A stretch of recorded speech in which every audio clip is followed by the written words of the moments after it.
Okay, I have to be honest. When I first opened the source material for today's deep dive, I really thought I was looking at a typo. Yeah, I get that. Or, maybe some kind of like ancient aliens history thing, because I'm staring at this chart. It's called the historical comparison chart from the Anatomya and Baybayin, and it is making a claim that just feels impossible. It definitely stops you in your tracks. Right. It's drawing a direct line from the indigenous scripts of the Philippines, like Baybayin, which, I've always been taught are purely Asian or Indian in origin, and connecting them straight back to the sacred images of ancient Egypt from 3200 BC.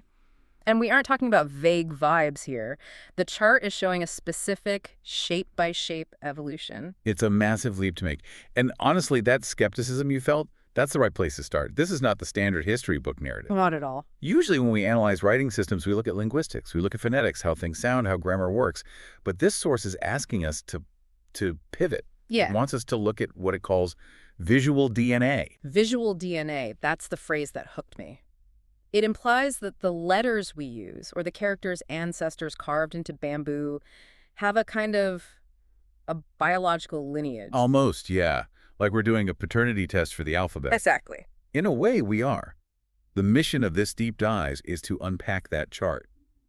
The argument is that writing isn't just a recording device for sound, it's a carrier of images. Okay. The source suggests that specific geometric forms, actual shapes drawn by human hands, traveled from the Nile, across the Sinai, and eventually found their way to the Philippines, keeping their core meaning intact for 5,000 years. So instead of the usual academic approach of this letter sounds like that letter, we're looking at this shape looks like that shape. Precisely. And not just looks like, but feels like. The source uses this really evocative phrase, drawn before they are spoken. Drawn before they are spoken. It implies that the shape itself has a memory, a muscle memory, that transcends the language it's used to write. That is a heavy concept. So to understand how Baybayin fits into this, we basically have to time travel. We have to go back to the top of the chart. We do. We need to go to 3200 BC, ancient Egypt. Okay, set the scene for us. We're looking at hieroglyphs, right? We are looking at the Medu Neter, which means the words of the gods. But the chart doesn't want us to look at the whole complex system. It isolates 5 specific images. These are the archetypes. The visual DNA parents. Exactly. We need to really visualize these because everything follows from them. The first one is the bull of Apis. Which, on the chart, is a literal, realistic drawing of a bull. Yes, a sacred bull. Think about what a bull represented to an ancient agrarian society. Yeah. It's not just an animal. It's raw power. It's virility. It's the alpha. Ultimate physical strength. Right. Okay. Power is the bull. Next on the list is the ka. The ka. This one is a drawing of 2 arms raised up in the air. Mm-hmm. It kind of looks like a referee signaling a touchdown, or maybe someone surrendering. I can see the touchdown resemblance, but context is everything. In Egypt, raising 2 arms like that was an act of worship or channeling energy. The ka is the life force. It's the spirit. It's the thing that animates the body. Got it. So bull is physical power, ka is spiritual power. Then we have the Bayt. Bayt is the house. But look closely at the glyph. It's not a picture of a house from the outside, like a child would draw. No, it's a floor plan, a rectangle with a little gap for a door. It's a diagram of an enclosure, a shelter, the concept of inside versus outside. Okay. And you have Oyen, the all-seeing eye, and finally Mem, which is drawn as a zigzag line representing waves of water. So at this point, 3200 BC, these are just pictures. If I draw the zigzag line, I mean actual water. I'm not spelling the letter M. Correct. They are ideograms, images invested with power and belief. But this is where the history gets dynamic. We have to move down the chart to what I call the bridge. We jump forward to about 1850 BC in the Sinai Peninsula. This is the Proto-Sinaitic script. I remember reading about this. This wasn't invented by high priests or scholars, was it? No, and that's the most important part of the story. These were migrant workers, Semitic miners working in the turquoise mines. They spoke a different language than their Egyptian bosses, and they couldn't read the complex hieroglyphs. But they saw the pictures. They saw the pictures, and they needed a way to write their own language. So they took those elaborate Egyptian images and simplified them. They needed to scratch them into rock quickly. This is the moment the source describes as pictures turning into sound. So walk me through that. How does the bull become a letter? Well, imagine you're a miner. You want to write the sound for A, which was aluf in their language, meaning ox. You don't carve the whole ox. You just carve the outline of the head. So a triangle with 2 sticks for horns. A triangle with horns, aluf. which becomes aleph. And eventually, as that shape travels to Phoenicia and Greece, it gets rotated. The horns point down, and it becomes our letter A. Wait, hold on. So the capital A, I type on my keyboard. If I flip it upside down, the two legs are the horns. You got it. You are typing a stylized bull's head every single day. That is visual DNA. That is wild. I never, ever realized that. It's hidden in plain sight. And the same thing happened to the house. The floor plan of Bayt simplified into a boxy shape. That became Bet. Which gives us the Greek beta and our letter B. The weapon of tool simplified into Zain. The I became Ion, which is still a circle in our letter O. And those waves of water mem, they stayed as a zigzag line. That became the letter M. This is what the source calls the fons origo, right? Yeah. The single source origin. The argument is that the alphabet wasn't invented multiple times. It was invented here. This specific set of shapes, bull, house, weapon, eye, water, became the visual archetypes for almost every alphabet in the world. Okay, I'm with you on the history. Egypt to Sinai to Phoenicia to Greece to Rome. That's the path we usually learn. But this chart takes a hard left turn. It doesn't go to Rome, it goes to Manila. It does. And this is where we have to address the conflict with the mainstream narrative. Because if you go to a museum in Manila, they don't mention Egypt. Right. If you read a standard textbook on Baybayin, they point to India. They talk about the Brahmi scripts, Sanskrit. They say it's a Obugida, specific type of writing system. And is that wrong? No, it is linguistically true. The structure of Baybayin, how it uses a consonant with a vowel, the Kudlit markers, is absolutely part of that Indic family. The source isn't denying that. Okay, so it's not saying the textbooks are wrong. It's saying they're looking at the software and we need to look at the hardware. That's a great way to put it. The academic narrative focuses on phonetics sound borrowing. This source is arguing for visual ancestry. It suggests that while the grammar might be Indic, the shapes themselves are carrying that ancient Sinaitic and Egyptian DNA directly. It's a bold claim, so let's test it. Let's look at the evidence. I mean, can we actually see this connection? Let's start with the letter A in Baybayin. Okay. Describe what the Baybayin A looks like to you on the chart. Okay. The Baybayin A usually looks like a U shape, or maybe a cup. Sometimes it has a little loop. Honestly, before today, it always just looked like a random squiggle. The source argues it is not random at all. Trace it back up the chart. Look at the Proto-Sinaitic alus. Look at the Egyptian apis. The argument is that the Baybayin A is preserving the curve of the horns. So that U shape isn't a cup, it's the horns of the bull. Exactly. It's the head of the ox. The visual logic remains the same, even if the orientation shifted. The core geometry, that open curve, is the bull. Okay, I can see that. What about Ba? Ba in Baybayin is very distinct. It looks like a heart shape, maybe.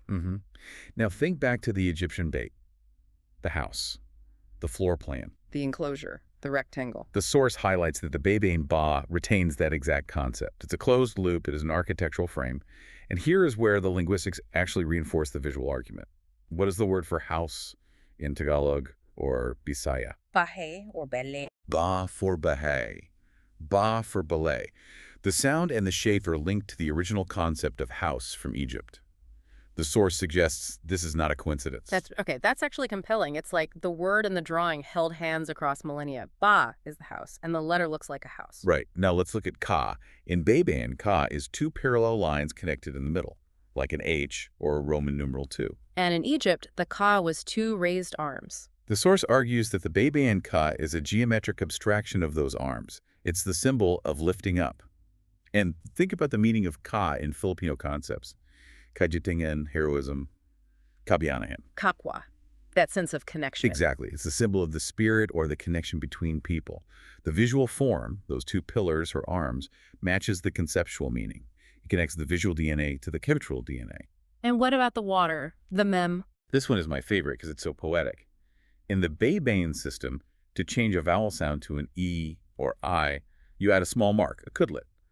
But in some older variations and in the chart, the stroke for the vowel sound EI flows like a liquid. It mimics the river? Yes.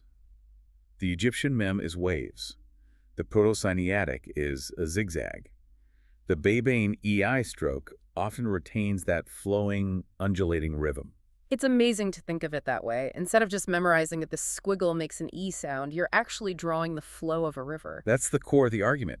You aren't just writing sounds, you are replicating ancient observations of the natural world. Now, the chart doesn't just stop at Baybayin, which is mostly the Tagalog script. It has this whole middle section showing scripts from Bicol, Cebu, Pampanga. And this is important because often people think of Baybayin as one single monolithic thing, but it was a system used across the archipelago. Visually, though, they look pretty different. The Mangyan script is very tall and pointy.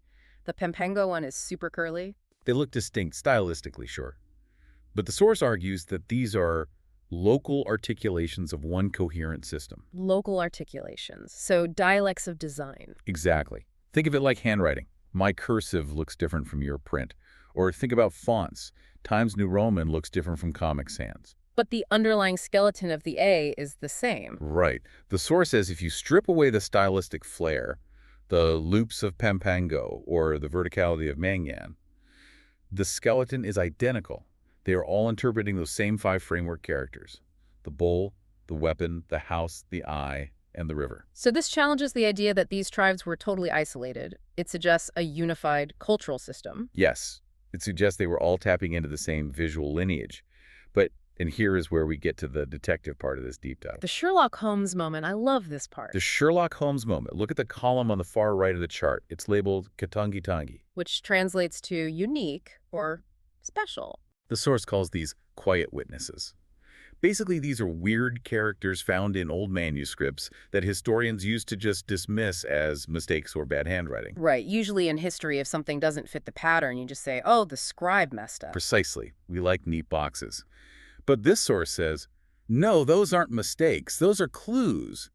Take the Doctrina Christiana from 1593, one of the earliest printed books in the Philippines.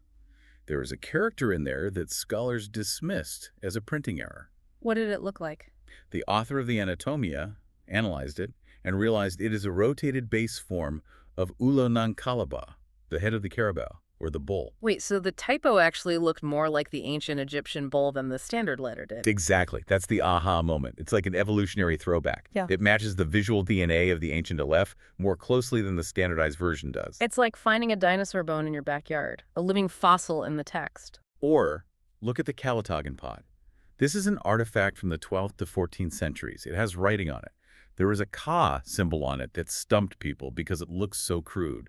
But looking at the chart, that crude Ka looks exactly like the Egyptian Ka. The raised arms are unmistakable. So the person who made that pot wasn't writing a bad Baybayin letter. They were writing a form that was closer to the original source. That is mind-blowing. It implies that the memory of the original shape, the arms, the bull, survived in the culture, even if the standard style drifted away from it. It's what biologists would call an atavism, when a trait from a distant ancestor suddenly reappears. The source mentions Father Chirino, an early Spanish chronicler, who recorded a version of the vowels E and I that mirrors the flowing shape of mem, the water, much more closely than later versions. So these Katangi-Tangi forms are the proof. They connect the modern Philippine scripts back to that ancient lineage in a way the standard letters might hide. They show that the 5 historical forms, bowl, weapon, house, eye, river, endured, they popped up in these unique forms as if the muscle memory of the culture was refusing to forget. That brings us to the so what of all this. Why does this matter? Is it just cool trivia? I think it shifts the conversation entirely. The source makes a profound point when it says they are drawn before they are spoken. We keep coming back to that. Drawn before spoken. Think about the physical act of writing. Your hand is making a movement. A curve, a circle, a zigzag. Those movements are remembered in the body. It's muscle memory. Just like you never forget how to ride a bike, a culture never really forgets how to draw the water. So when a pre-colonial Filipino was carving the letter A into bamboo, their hand was making the motion of the bull's horns, even if they didn't consciously know it came from Egypt. Yes. The culture is transmitted through the motion and the form just as much as the sound. It reframes the identity of the script. How so? Well, often Baybayin is treated as something provincial or exotic, isolated. But this perspective says, no. It participates in one of the oldest stories of human invention. It breaks down the wall between East and West. Completely. We love to categorize. This is Western, this is Asian, this is imported, this is indigenous. But the chart shows us that the fons, origo, the fountainhead, is shared. The A in the English alphabet and the A in Baybayin share the same grandfather. The bull. The bull. We are distant cousins in writing. The source puts it beautifully. The script we thought provincial, in fact, participates in one of the oldest stories of human invention. That's oddly moving. It makes me feel less isolated. Like writing isn't just a tool, it's a connection to everyone who has ever written. It is. It asks us to respect the long endurance of visual forms. It suggests that when we write, we aren't just conveying information. We are participating in a 5,000-year-old art project. So, for the listener tuning in, what's the takeaway here? I think it invites you to look at writing with new eyes. The chart is an argument for continuity. Yeah. It tells us that scripts are like rivers. They branch out, they merge, they change course, but they carry fragments of their source waters. I love that river analogy, especially since one of the letters is a river. Exactly. When you trace the lines of Baybayin, or even when you sign your name on a receipt today, you are tracing a lineage. You are participating in a search for meaning through signs that began when people first looked at a bull, or a house, or a river, and decided to capture that essence in a scratch on a stone. It's continuity, from the walls of Memphis in Egypt to the bamboo slats of the Philippines. And that challenges us to rethink our history.